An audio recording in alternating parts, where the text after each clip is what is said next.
그러면 영의 사람의 열매, 성령님의 은혜와 인도를 받는 사람은 어떤 열매를 맺는가? 하나님을 믿고 말씀을 순종하며 하나님과 끊임없는 영적 교통을 나누는 영의 사람, 그런 사람들은 어떤 열매를 맺는가? 오늘 말씀을 보면은 성령님의 열매를 맺는데 9가지를 말씀하셨습니다. 금년 한 해 우리들이 삶의 목표를 뭘로 정했습니까? 각자 형편과 처지에 따라서 계획하는 것이 다르고 목표가 다릅니다. 그렇다 할지라도 우리가 함께 소원하고 열매를 맺어 나가야 할 것은 오늘 본문에 나타난 성령님의 9가지 열매를 맺는 것입니다. 우리가 이 말씀을 모르는 게 아니죠. 주일학교 학생들도 외우고 암기하는 이런 말씀입니다. 그런데 외우고 암기하고 지식적으로 알으라고 주신 것이 아니고 실제 삶을 통해서 영의 사람으로서 이런 열매를 맺으라고 주신 겁니다. 또 작년에 우리가 이런 열매를 맺었어도, 자, 감나무, 사과나무, 포도나무가 작년에 열매를 탐스럽게 맺었습니다. 그런데 금년에는 안 맺어요. 그러면 어떻게 되겠습니까? 주인으로부터 박대를 받습니다. 말씀해 보면 열매 없는 무화과나무를 찍어 불에 던져서 태워버렸습니다. 그렇기 때문에 우리가 이 말씀을 지식적으로 알고 작년에도 또 열매를 맺었다 할지라도 금년에 다시금 영의 사람으로서 열매를 맺어야 됩니다. 어떤 열매를 맺을 때는 하루아침에 맺혀지는 게 아닙니다.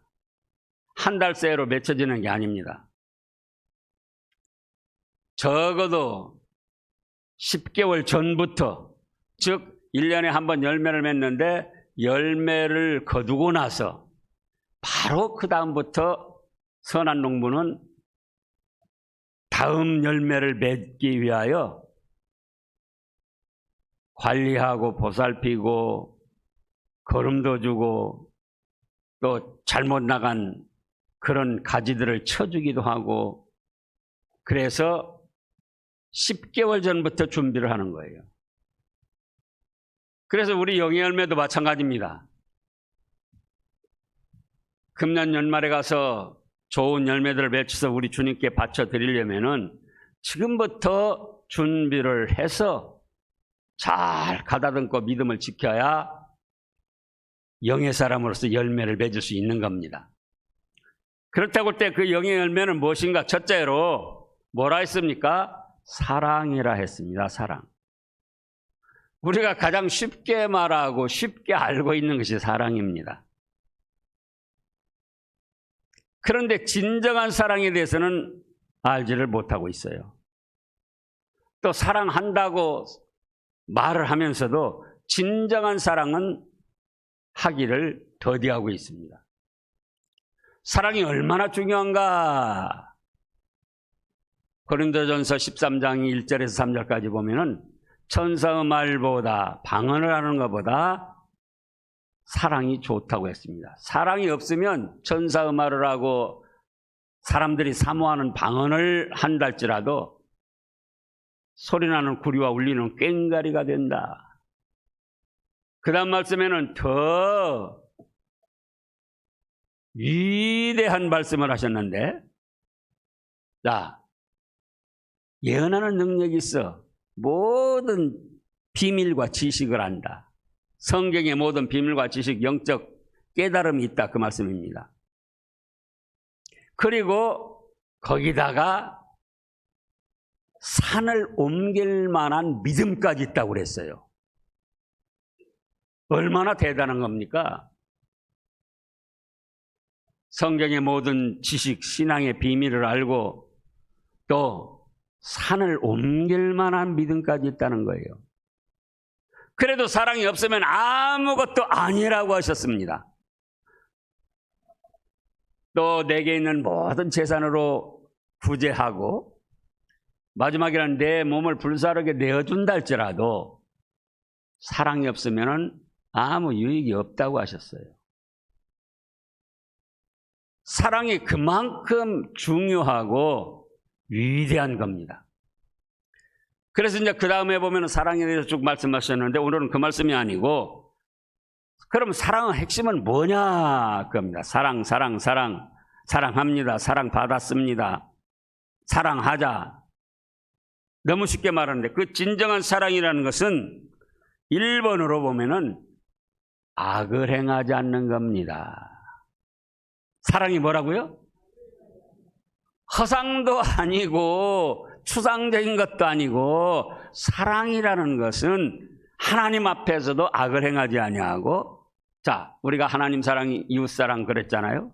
하나님 앞에서도 악을 행하지 아니하고 사람들에게도 악을 행하지 아니한다는 겁니다.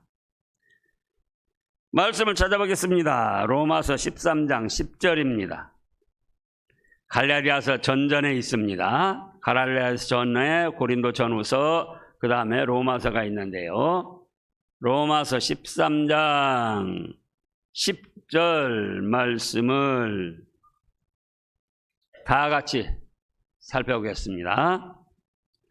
사랑은 이웃에게 악을 행하지 아니하나니 그러므로 사랑은 율법의 완성이니라. 자, 사랑이라는 것이 무엇이냐? 남편이 아내를 사랑한다. 아내가 남편을 사랑한다. 부모가 자식을 사랑한다. 자식이 부모를 사랑한다. 또 때로는 어떤 사람은 국가를 사랑한다. 또 교회를 사랑한다. 교우들을 사랑한다. 그 사랑이 무엇이냐 그거예요. 사랑이라는 것은 하나님을 사랑한다고 할 때 하나님 앞에서 악을 행하지 않는 것이고 이웃을 사랑한다고 할 때 이웃에게 악을 행하지 아니하는 것이다 이 말씀입니다. 자, 이웃은 이웃집에 있는 이웃이 아니에요.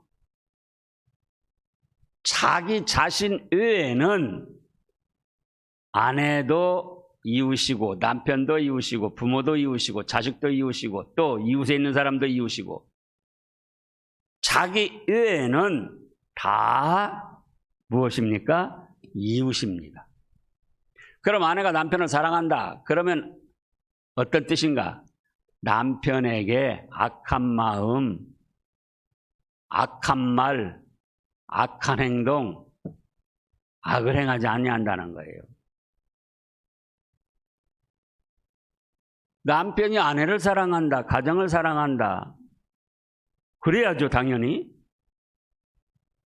근데 아내에게 악한 마음 품지 아니하고 아내에게 고통 주는 말 하지 아니하고 또 가족들에게 마음 아프게 하는 행동이나 말을 하지 않는다는 거예요. 우리가 1월 1일 새해 말씀에서도 거기서도 악인의 꾀를 따르지 않는다. 하나님께 사람 앞에. 악인의 꾀를 따르지 않는다 할 때 사람들끼리는 어떻게 하는 것이라고 했습니까? 내가 하고 싶은 말을 하기보다 상대가 원하는 말, 상대가 듣고 싶은 말이 무엇인가? 상대가 듣고 싶은 말을 해주는 것이 선한 사람이고 바로 그것이 바로 사랑이라 그 말씀입니다. 자, 요즘에는 부부가 똑같이 사회활동을 합니다. 그래도 거기다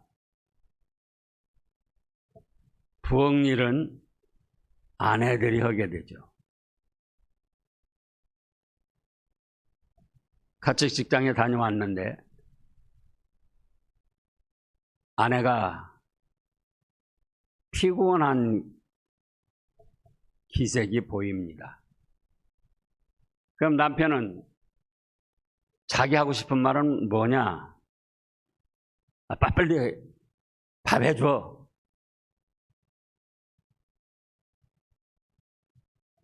그래서 밥을 쉽게 안 차려내 놓는다고 감정을 드러냅니다. 그건 자기 하고 싶은 말이에요. 그러면 아내가 듣고 싶은 말은 무엇이겠습니까? 여보, 당신 오늘 회사에서 힘들었지? 수고했어. 그래서 사랑이란 게 뭐냐? 상대의 감정을 후벼 파고 자기 하고 싶은 말 하는 것이 아니고 악을 행하지 아니하는 것이 사랑이다, 그 말씀이에요. 어떤 사람들은 부부간에도 또는 이웃간에도 자존심을 세워가지고 말로 어떻게 해서 상대를 후벼 팔까? 말로 어떻게 해서 상대를 제압하고 상대가 말대꾸를 못 오게 할까? 그건 악인들이 하는 짓이에요, 악인들.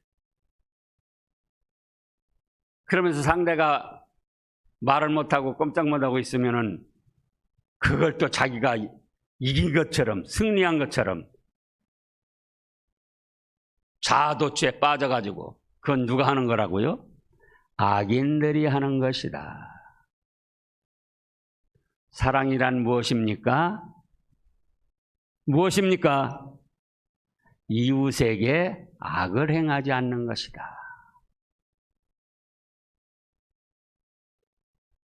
또 사랑이란 무엇입니까? 하나님 앞에서 하나님을 사랑한다고 할 때는 계명을 지키는 것이고, 사람들에게도 사람을 사랑한다고 할 때는 상대의 말을 들어주는 것이다. 자, 요한 2서 1장.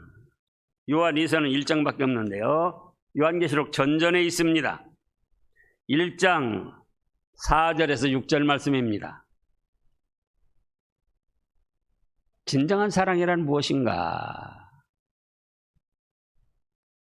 요한 2서 1장 4절에서 6절. 너의 자녀들 중에 우리가 아버지께 받은 계명대로 진리를 행하는 자를 내가 보니 심히 기쁘다. 6절. 또 사랑은 이것이니 우리가 그의 계명을 따라 행하는 것이요.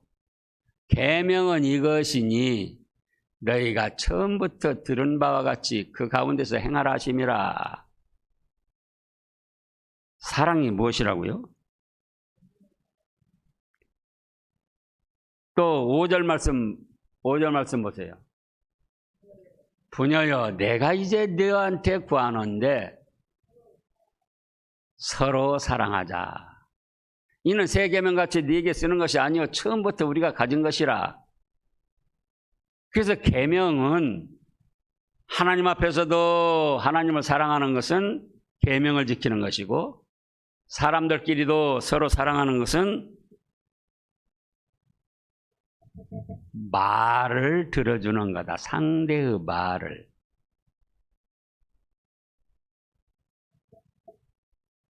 남편이 아내를 사랑한다 그러면은 어쩌죠? 아내 말이 죄가 아닌 이상은, 성경에 언나는 죄된 것이 아닌 이상은, 그래, 당신 말도 좋은 뜻이 있네 하고 들어주는 거. 그것이 사랑이다, 그거예요. 우리가 자라온 환경이 다르고 믿음이 다르고 또 우리가 깨달은 것이 다르기 때문에 부부가 20년, 30년 살았어도 한 가지를 놓고도 보는 관점이 달라요. 그래서 남편은 이렇게 하자고 아내는 저렇게 하자고 그럽니다. 그런 때에 사랑이 있는 사람은 어떻게 하죠? 상대 말을 들어주는 거예요.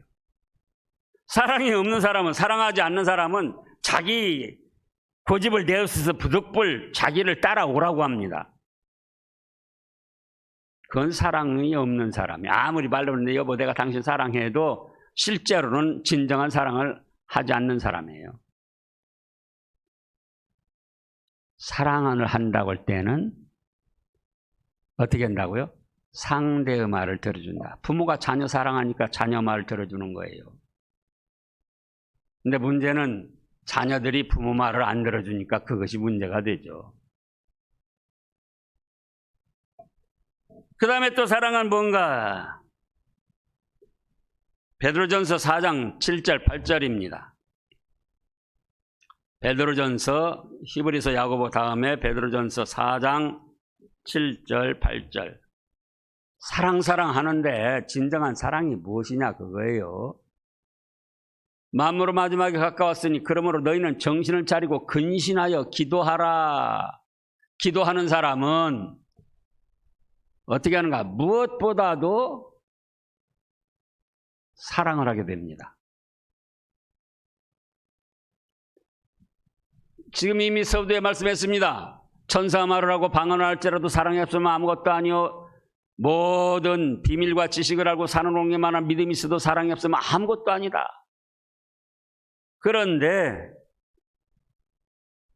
기도의 사람, 영의 사람은 뭘 한다고요? 사랑을 해요. 사랑. 근데 그 사랑이라는 게 뭐냐 그거예요. 도대체 사랑하는데 이웃에게 악을 행하지 않는다. 그리고 자기 뜻대로 고집하지 않고 상대의 말을 들어주는 것이 사랑이다. 그리고 우리가 연약한 인간이라 서로 허물이 있고 잘못이 있을 수 있습니다.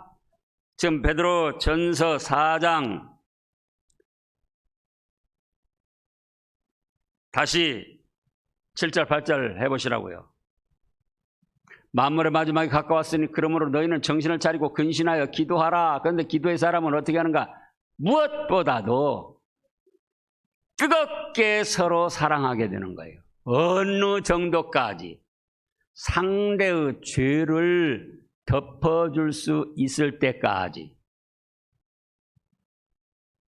사랑한다면서 상대의 잘못이 자꾸 못마땅하고 눈에 보이고 그걸 캐고 싶고 그러면 그건 사랑하지 않는 거예요.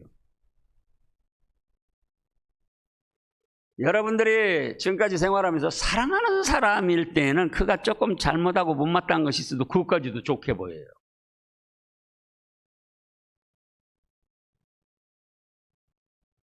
콧잔등에 검은 사마귀가 있어요. 사랑의 눈으로 보면은 그것까지도 매력적으로 보여요. 사랑이 식어지면 왜 하필이면 콧잔등에 사마귀가 나가지고 저렇게 볼상 사나울까? 그렇게 생각되는 거예요. 그러니까 이웃 사람들, 자기 외에는 다 이웃이라고 그랬습니다. 이웃 사람들이 못마땅하고 뭔가 자꾸 잘못된 것이 보이는 것 같고 그걸 비난하고 싶고 트집을 잡고 싶고 그러면은 그거는 자기에게 뭐가 없는 거다? 사랑이 없는 거다. 영의 사람으로서 사랑이 없는 증거다 그 말씀이에요.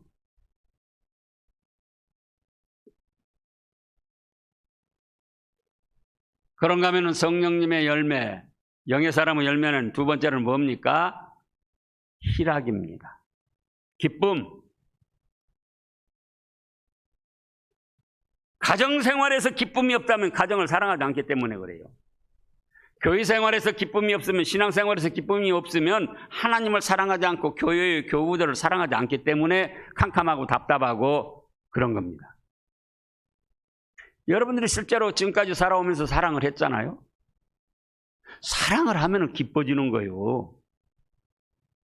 그래서 자기의 삶에서 기쁨이 없다, 우울감이 찾아오고 뭔가 답답한 것이 찾아오고 캄캄한 것이 찾아오고 불만, 불평 그런 것이 찾아올 때는 자기에게 사랑이 메말랐구나. 내가 사랑이 메말랐구나. 그걸 아셔야 돼요. 사랑을 하면 예뻐진다고 합니다. 사랑을 하면은 마음에 기쁨이 있고 그 기쁨이 얼굴로도 나타나요. 그러니까 얼굴이 사랑으로 인한 기쁨으로 환하게 나타나니까 예뻐지는 거예요. 예뻐 보이고.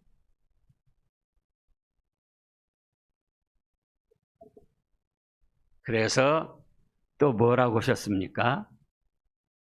항상 기뻐하라 그러셨잖아요. 코로나19가 오면 슬퍼해라, 괴로워해라. 아니에요. 어떤 상황에서든지 하나님을 사랑한다면, 하나님의 사랑을 안다면, 영의 사람이라면, 기도의 사람이라면 기쁘게 생활한다. 기쁨으로. 그래서 지난주 말씀이 무엇입니까? 모세의 기도 중에서 아침에 주의 인자심을 베푸사 만족하게 하여 주셔서 일생 동안 우리가 즐겁고 기쁘게 살게 해달라고 그랬잖아요.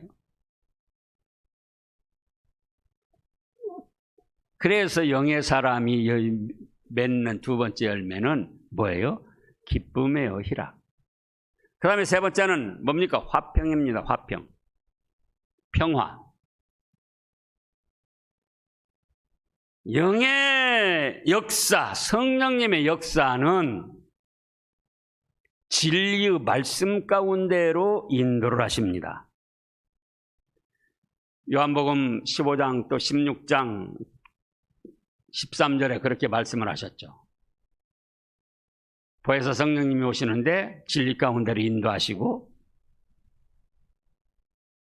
성경 말씀대로 순종하게 합니다. 우리가 지금까지 살아오면서 느꼈지만은 때로는 우리 자신 쪽에서 잘못해서 불화한 관계가 있고 자신은 잘했는데 상대 쪽에서 잘못해서 불편한 관계가 이루어지기도 합니다. 그런데 영의 사람, 기도의 사람은 말씀대로 순종하니까 평화를 누리고 화목을 도모합니다. 그래서 주님께서 뭐라고 하셨습니까? 마태복음 5장에서 마태복음 5장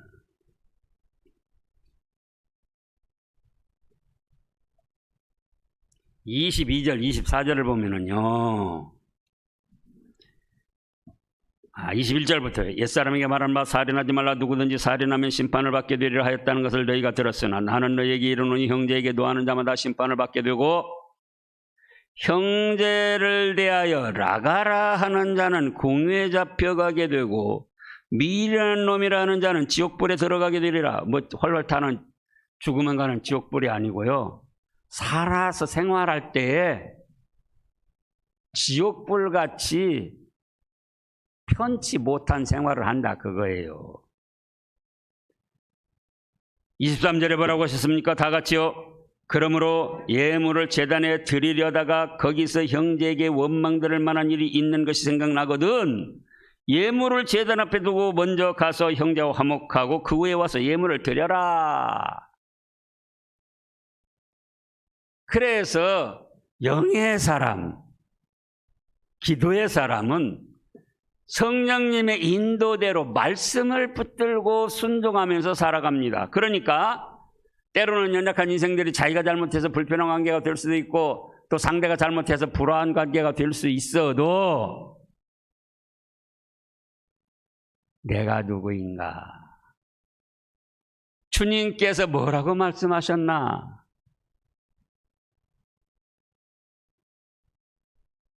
예물을 제단에 드리다가 하나님 앞에 예배를 드리려다가 예 그랬죠? 드리려다가 거기서 형제와 불화한 것이 있다, 불편한 것이 있다. 누구 원인 따질 것 없이 상대 어떻게 하든 24절에 예물을 제단 앞에 두고 먼저 가서 형제와 화해하고 화목하게 하라는 거예요. 그리고 와서 예물을 드려라, 예배를 드려라. 그런데 안타깝게도 하나님 앞에 예배를 드리면서 미워하는 사람을 여전히 미워하고 싫어하는 사람을 여전히 싫어하고 헐뜯고 싶은 사람을 여전히 헐뜯으려고 하고, 그거는 영의 사람이 아니에요. 믿음의 사람이 아니에요. 지금 그 후에 육체의 일은 분명하니 뭐라고 하셨습니까? 19절부터 보면은요, 육체의 일은 분명하니 곧 음행과 더러운 것과 호색과 우상숭배와 주술과 원수 맺는 것, 분쟁, 시기, 분냄, 당짓는 것, 분열, 이단, 또 투기, 술취함, 방탕, 그와 같은 것들이라. 아니, 영의 사람, 믿음의 사람은 말씀대로 인도받고 순종하려고 한다. 우리가 연약해서 때로는 불편하고 불안한 관계를 만들 수도 있다. 그러나 영의 사람은 기도하다가 성령님의 은혜를 받아서 성령님의 인도를 받아, 내가 이래서는 안 되겠구나. 그래서 불편한 관계에 있는 사람에게, 미워하고 싫어하는 사람에게 뭘 한다? 화해를 한다, 그거예요. 그런데 하나님 앞에 예배드리러 와서도 여전히 미워하는 사람 미워하고, 싫어하는 사람 싫어하고, 예? 비난하고 싶은 사람 형제에게 나가라 욕하고 그런 것 지옥불에 들어간다고 했는데, 그러니 그것이 영의 사람이고 기도의 사람이고 믿음의 사람이 할 짓이냐, 그 말씀이에요. 자기는 그렇게 착각을 해도 여전히 육체에 속해서 하늘나라를 유업으로 받지 못할 그런 어리석은 길을 걸어가고 있는 거예요. 그래서 우리가 금년 한 해 무엇 할 것인가? 성령님의 열매를 맺어야 된다. 그렇다고 할 때 사랑의 열매를 맺고, 희락, 기쁨의 열매를 맺고, 또 평화의 열매를 맺어야 된다. 그러면서 네 번째는 뭡니까? 오래 참으라는 거예요. 오래 참으라.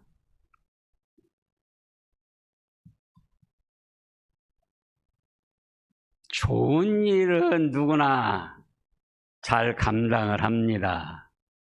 그러나 문제는 괴롭고 고통스럽고 분하고 억울하고 모함을 당하고 욕을 먹고 캄캄하고 답답한 어떤 일들이 꽉 막혀가지고 경제적으로도 진퇴양난의 그런 일,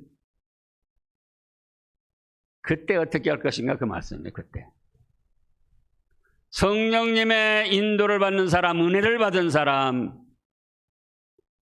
그 사람은 어떻게 합니까? 묵묵히 참아냅니다. 어쩔 수 없어서 찾는 게 아니고, 천하만사 모든 거 하나님이 주관하시는데 나에게 이런 일을 당하게 하신 것도 하나님의 뜻이 있다. 그런데 하나님은 아들까지도 아끼지 아니하시고 내어주시며 나를 사랑하시고 천국 복락으로 인도해 주시는 하나님이신데, 내가 이 일로 고통당하고 괴로움당하고 거꾸러지라고 주신 것이 아니다. 이 일을 통해서도 반드시 욥에게 고난을 주셨으면서도 욥을 믿음을 키워서 더 신령한 축복을 주신 것처럼, 요셉에게 어려서부터 형들에게 미움당하고 시기 질투당하고 모함당하고 죽임을 당할 뻔했고 인신매매당해서, 근데 요셉이 거기서 뭐 했습니까? 형들에게 따지고 그러면 되냐? 형이라는 것들이 하나님 억울합니다. 분합니다. 그러지 않았어요. 하나님을 믿고 의지하면서 묵묵히 참아 나갔어요.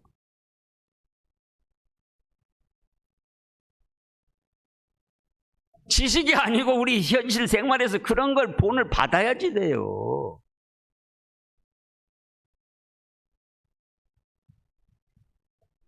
그러니까 하나님이 어떻게 했었습니까? 야, 너 왜 그렇게 참냐, 바보같이. 누가 잘못했는지, 누가 너를 팔아먹었는지, 누가 너를 왜 미워했는지, 왜 모함했는지 찾아내라. 아니잖아요. 그러니까 하나님이 요셉을 점점 높이셔가지고 이집트의 총리 대신, 포로로 온 자가 이집트의 총리 대신이 돼서 흉년으로 죽어가는 수많은 사람들을 구원해냈잖아요. 저도 이따금 그런 생각이 들어요. 많은 사람이 그렇게 생각합니다. 참으면 바보다. 그건 마귀가 충동하는 겁니다. 자, 하나님께서는 뭐라고 하셨습니까?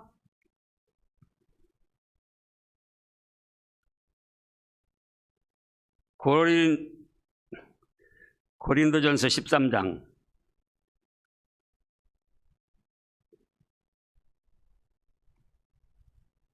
고린도전서 13장 4절 말씀입니다. 과연 하나님께서 참으면 바보라고 하셨는가? 13장 4절 말씀이요.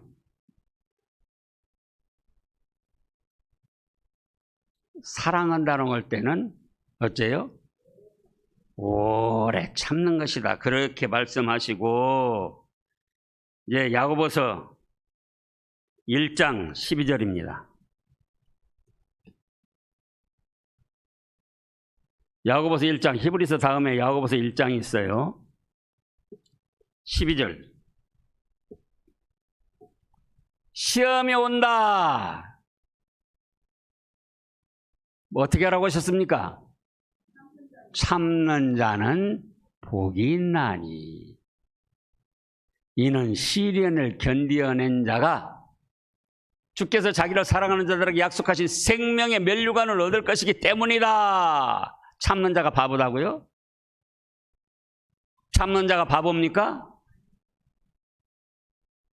참는 자가 손해납니까? 참는 자는 복이 있어요. 그냥 맹목적으로 어쩔 수 없어 참는 게 아니고 하나님이 알아주신다. 하나님의 말씀에 참으라고 그랬다. 또 야고보서 5장 11절입니다.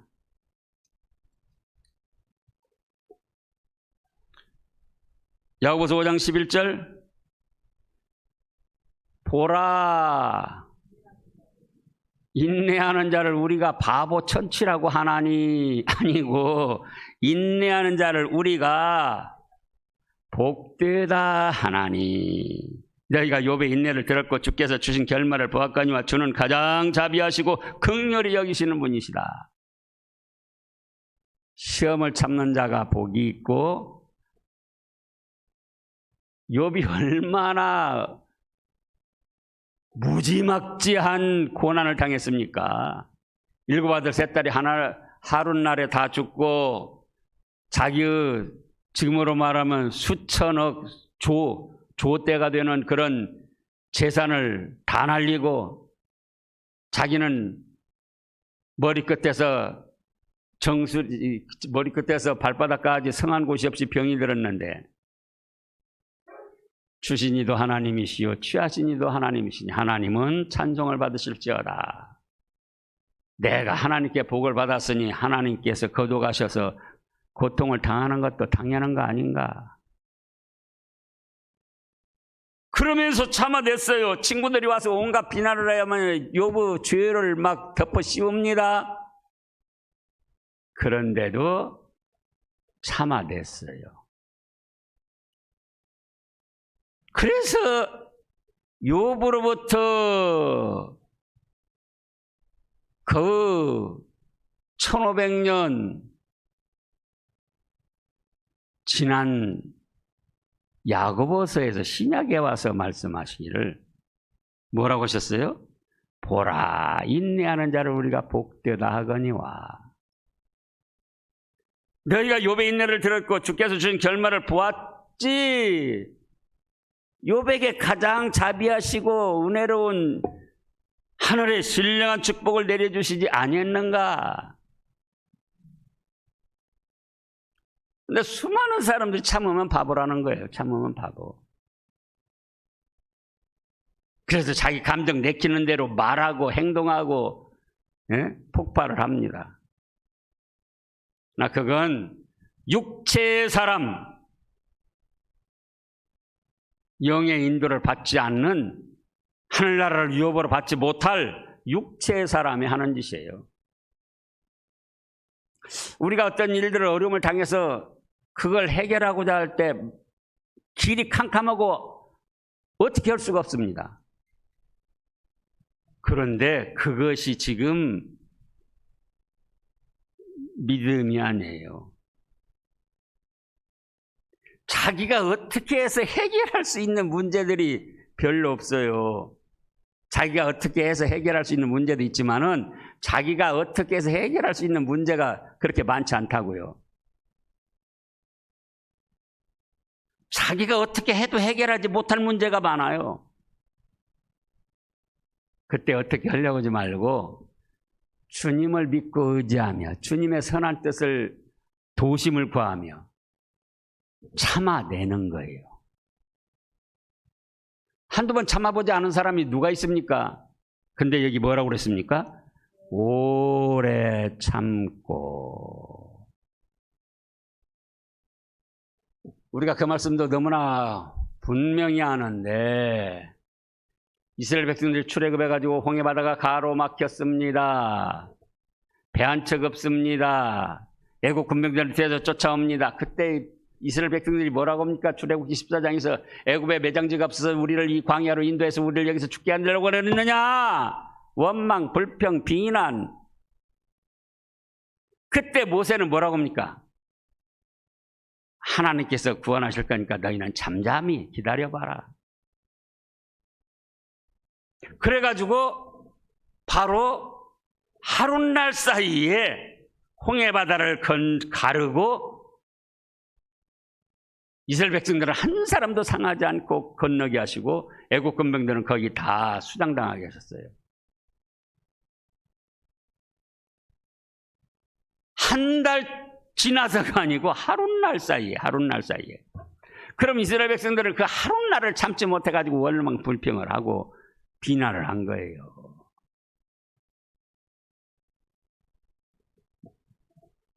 오래 참는 것은 바보가 아닙니다. 손해가 아닙니다. 시험을 참는 자도 복이 있다 하셨고 고난을 참는 자도 복이 있다 하셨고 참는 자는 복이 있습니다. 성령님의 인도를 받은 사람, 성령님의 은혜를 받은 사람은 이런 일, 저런 일, 저런 일, 이런 일 참아 나가는 거예요. 그 다음에 다섯 번째로는 뭡니까? 자비. 측은히 여겨 사랑과 친절을 베푸는 것이고 그 사랑받을 만한 자격이나 어떤 인간관계는 안 돼요. 그렇지만 그 사람의 처한 형편이 너무나도 측은하다 그거예요. 그래서 베풀어주고 또 여섯째는 뭐라 했습니까? 양선. 선을 쌓아나가는 거예요. 선을 길러나가고. 우리가 이미 경험적으로 알고 있습니다. 고기도 누가 잘 먹어요? 먹어본 사람이 잘 먹는다. 욕도 해본 사람이 잘해요.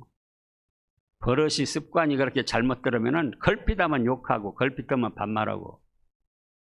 그런데 마태복음 거기 한번 찾아봐야 돼요. 마태복음 12장